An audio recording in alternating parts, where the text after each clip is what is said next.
Well, as you guys know, these days all the companies who we talked for last 17 weeks, companies all around the world, when they have subsidiaries around the world, we talked about all different aspects, how they deal with, but one of the major issues that they're facing is replacing or placement, basically, of human resources, which is one of the most important resources for each company. We talked about it, that companies have countries too, but companies specifically too. Three main resources: capital resource, human resource, and the land resource, right? Which is location for them here in company level. Now, so human resource is one of their main resource. For example, one of the good examples in today's world is China, right? Why China no other country can compete with China's labor force? Because of the population. Now, if you guys see the documentary of Foxconn, which is the largest supplier of your electronics, whether it's Samsung, iPhone, anything, there's some parts assembled in Foxconn. Foxconn is treating their employees very poorly. And when they were asked why, they said because we have too many of them. When we are firing one of them, and on the documentary it shows literally you will see tens of thousands of people in the parking lot, they're lining up. So for that one position. They're hoping that they'll be qualified. So they say because we can, because there's so much demand for that. So therefore they can keep the costs low, and what are we doing? We're taking advantage of that one. We're taking our manufacturers over there, right? So human resources can play a very pivotal role in keeping the costs low. Now, on the other hand, not only they have a lot of labor force, huge labor force, but also they're skilled. So a lot of other countries, they might be a lot of like laborers, but they're not as skilled as Chinese are. So that's another benefit for them. Now, let's talk about what is the job of basically human resource management.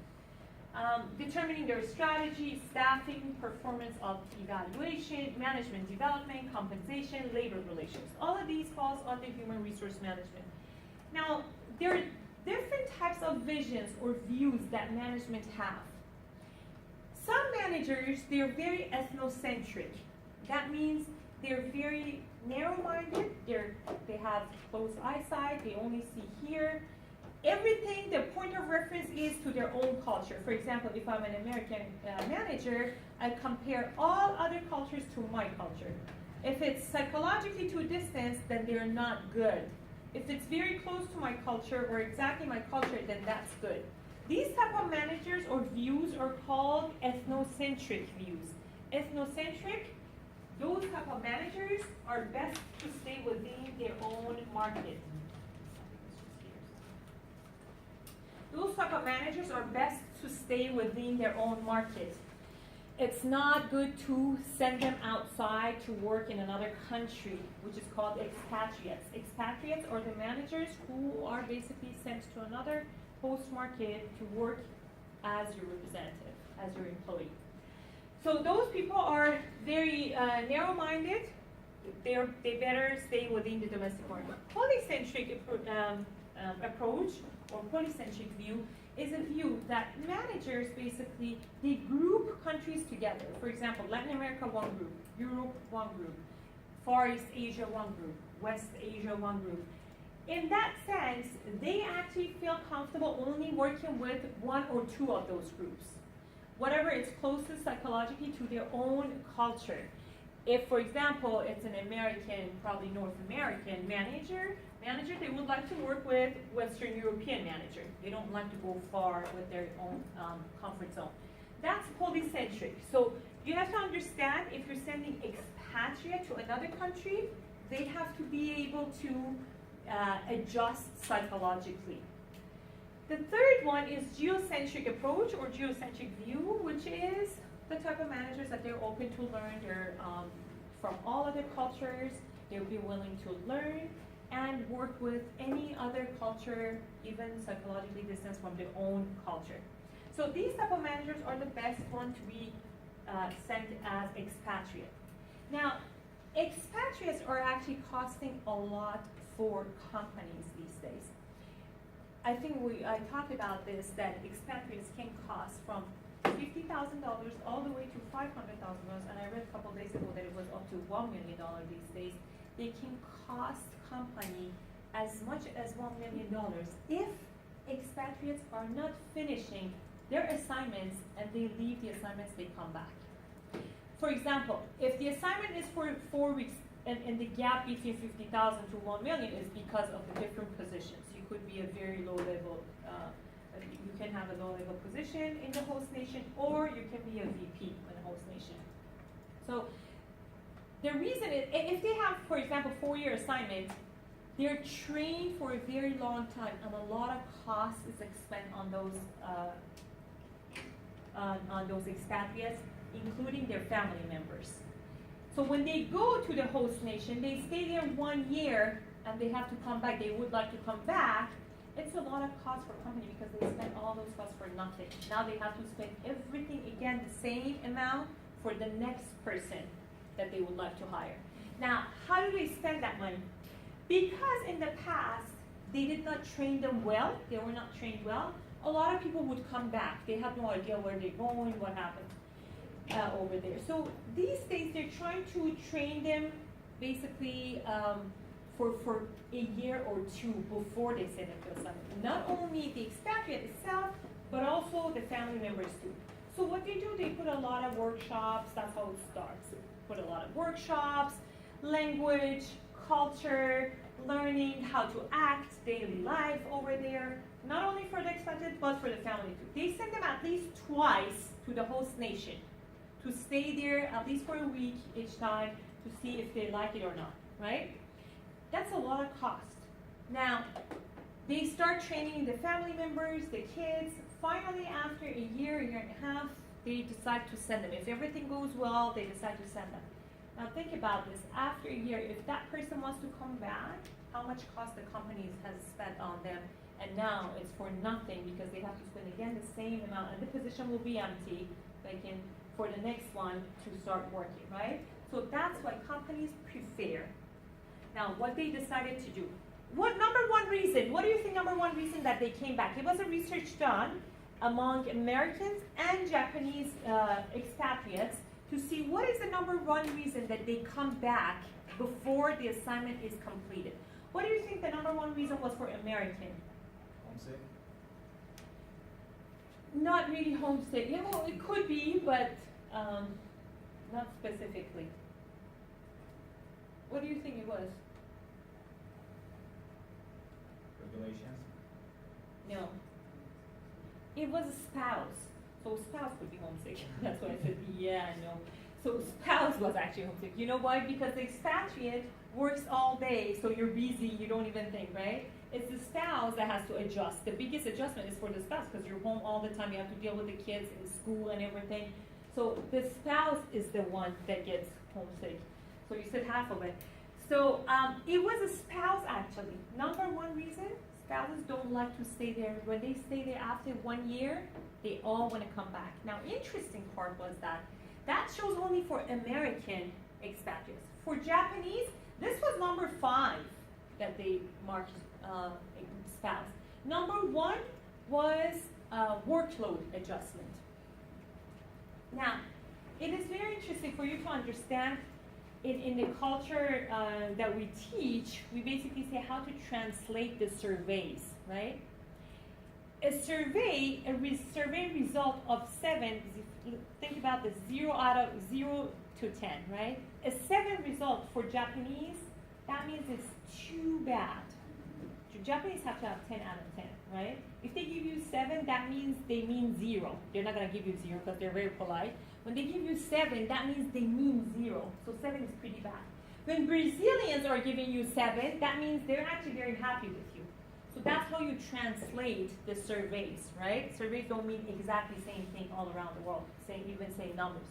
Now, collecting these American surveys and Japanese survey, it was interesting to see that spouse was number 5. The reason is not because Japanese spouses are not are happy to go any country. As a matter of fact, Japanese are the most homogeneous country in the world. It's very difficult to break into their culture, and they don't change into any other culture, right? So it's not very easy for them, but Japanese spouses do not nag. Therefore, the expatriate doesn't put it on the survey. That's the difference. American ones, I'm not staying here, I'm leaving with the kids. You want to stay? Stay. So the guy has to, or the wife has to basically follow the spouse too, right? So that's why they thought is number 1, but the Japanese didn't think that it was number 1 because they don't even care, even if it's number 1. I'm not leaving for that anyways. If I leave, it's for my workload. So that's why the importance was there, but that was a translation about that. So it's, therefore, American companies, after that research, decided to put a lot of money, time, and training to train the family members too, the spouses and the children, to make sure if the spouse is happy to stay there, the expatriate will stay there too. Now the next thing what they did, and this is what I saw in China, when I went to China the first time, it was, we went to Andrew Telecommunication. It was a tower building he was building cell towers for Verizon Wireless. He said he went there as Verizon Wireless expat. And he was telling us that, you know, usually they don't pick up people who they will highly go back to United States. So they picked me because my wife is Chinese. So they try right now to pick people who are from the same culture, because the chances of coming back before the assignment is completed is minimal, right? The person is comfortable in that country. So he said they picked me because my wife was Chinese. They said, you're the best option. Your wife and your kids are Chinese. Let's send you there. And he said, I completed my assignments. We were so happy here, we didn't even want to go back. So I decided to become Verizon Wireless suppliers. Now he established the same manufacturer, and he starts actually becoming supplier for Verizon Wireless.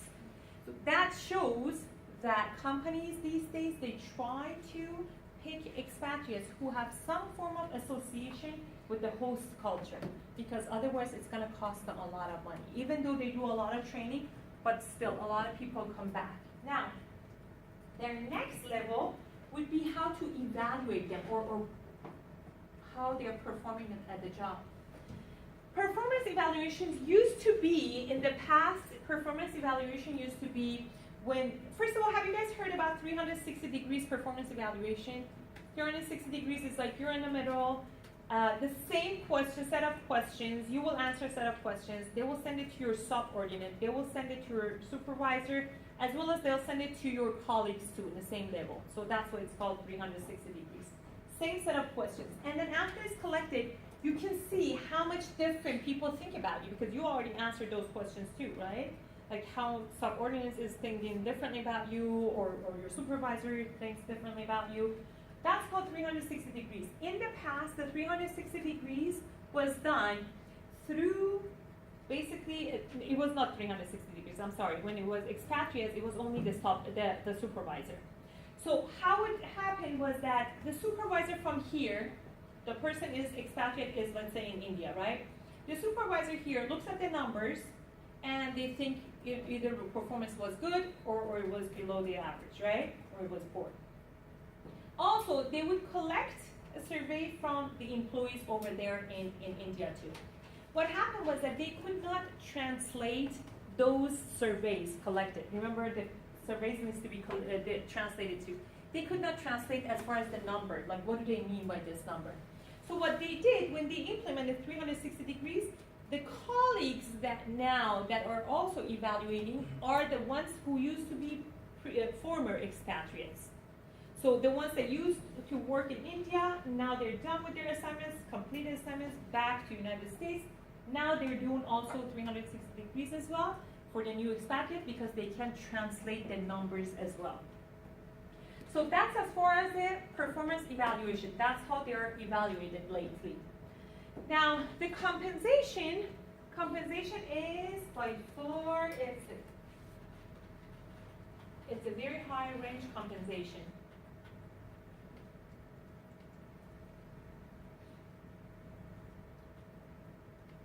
Okay. Oh, here it is. There are two types of compensations. They're either going, they will either go with the local base pay, or if the local base pay is not good enough, they have to switch it. For example, if a developing country comes to developed country, they will go with the local base, right?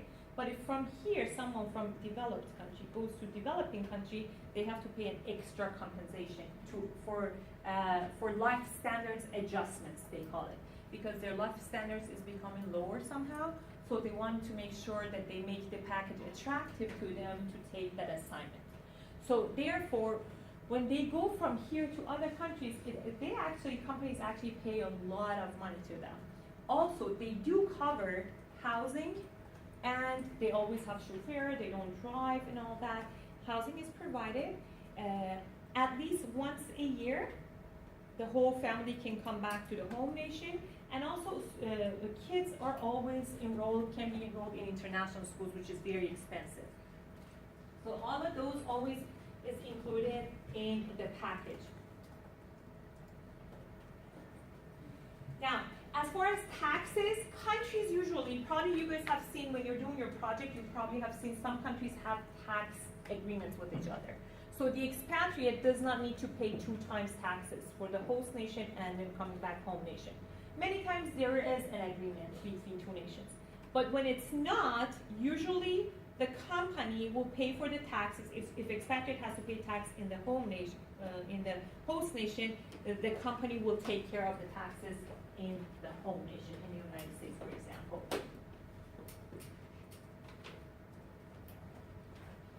These are basically an example. Base salary, foreign service premium, allowance for various types, benefits, tax differentials. Hardship allowance is when their life standards is changing.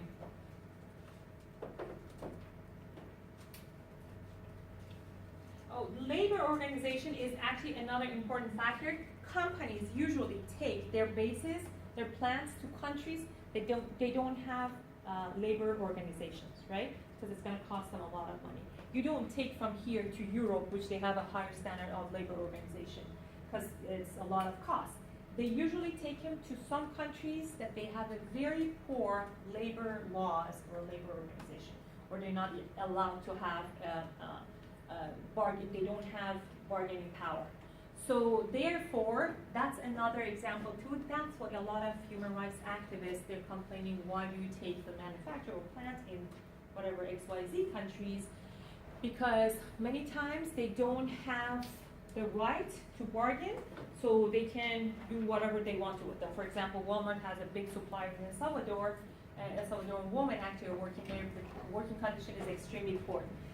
But also, I don't know if you guys have heard this. This was a big deal a while back. XPO warehouse, which is one of the largest transportation systems in Memphis, Tennessee. They have one of the poorest working conditions nationwide, which even one person even died from workload over there, and 2 pregnant women had miscarriage at the time of working because they had doctors note that they cannot lift more than 5 pounds, but the manager ignored it and said, no, you have to, otherwise I'm firing you. So therefore, 2 people had miscarriage, 1 person died, and even though so it's not only, I just want to say it's not only the other countries, we have it here too. When the person passed out and died, literally from workload, because she kept saying like this workload is too much, they had to work overtime every day. So she kept saying they didn't listen. When she dies here, they just put orange cones. Everybody goes around like screaming. They put orange cone and say, go back to your work. We've called police. So they say like literally we had to work while dead body is laying down here, orange cone around it, but we just kept working. And Expo is still working. I mean, I don't know how much they settled with, but Expo is still there. It's still in Memphis, Tennessee. They're still working. So yesterday was the first time that they released a report about working condition at nail salons. I don't know if you guys have heard that one. It was yesterday, it was just released for the first time. They said nail salons have one of the poorest working conditions nationwide, and they have one of the highest rate of abuse nationwide. Within different industries, this industry, it has one of the highest rate of abuse. So they're gonna go after them probably, hopefully too. But it's not saying that it belongs only to other countries. We have here our own problems too. That's as far as organized labor. Now, when we say Memphis, Tennessee, please note some states do not have, because we're under state, it's not like some countries it's only one common central government, and ours is based on state by state. Some states do have organized labor rights, some states don't. So Memphis is one of those states that they do not have the rights of organized labor. In California, we do have that. Okay, let me see which parts we need to cover, which parts I have missed. You guys know a lot about Lenovo? That was acquired by, it's a subsidiary of IBM that was acquired by Chinese Lenovo. It was part of IBM notebook, so it's not anymore Chinese.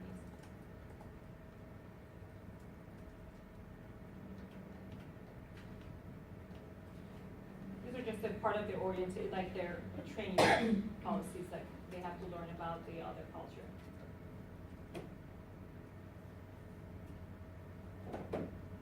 Oh, this is a good question. Would you send a woman expatriate to Saudi Arabia, Japan, Korea, or Kuwait? How are Western women expatriates doing in foreign cultures that have traditionally limited women's public role? There was one example, I think I told you guys, that the Spanish company sent a group of people to Saudi Arabia, and they were just deported back from airport because one of the crew members, she had a very short mini skirt, and it was just insulting to them, and they sent it back. If you don't know as much about our culture, we don't want to work with you. And multiple attempts didn't work, so they sent the whole crew back. But here you will see that it says, many times they don't send expats, women expats to certain countries. However, when they do send, it is interesting to notice when the woman can basically understands the other culture and tries to work with them, they're actually working with the woman better than the man for their reputation. Because they believe this is the only opportunity given to them to show their reputation. So it shows that women actually, expats, did do a very good job. The ones that could, of course, if you don't go with short skirts. So you will be able, they will work with you too. They will try to work with you because of their reputation.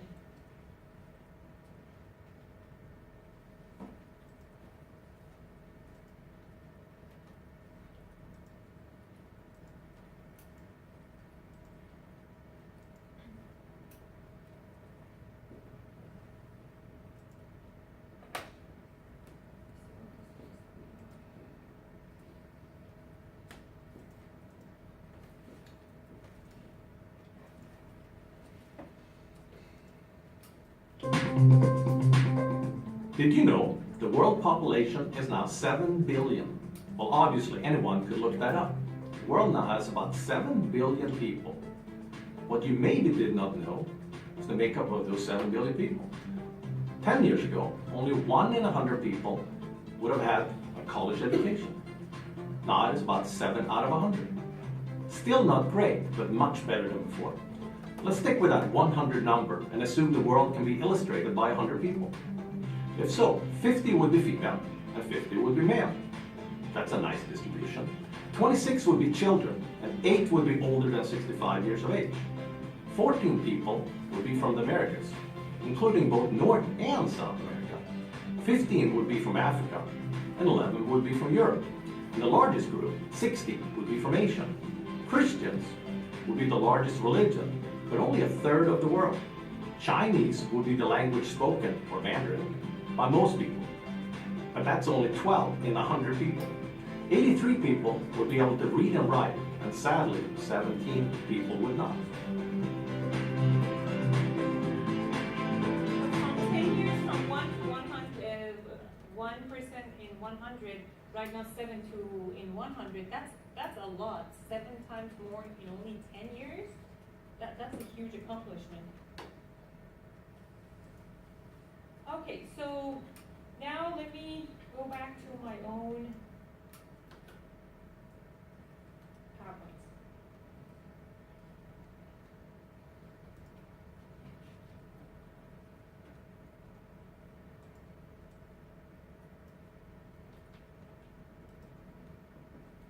These are just a couple other examples, failure in marketing.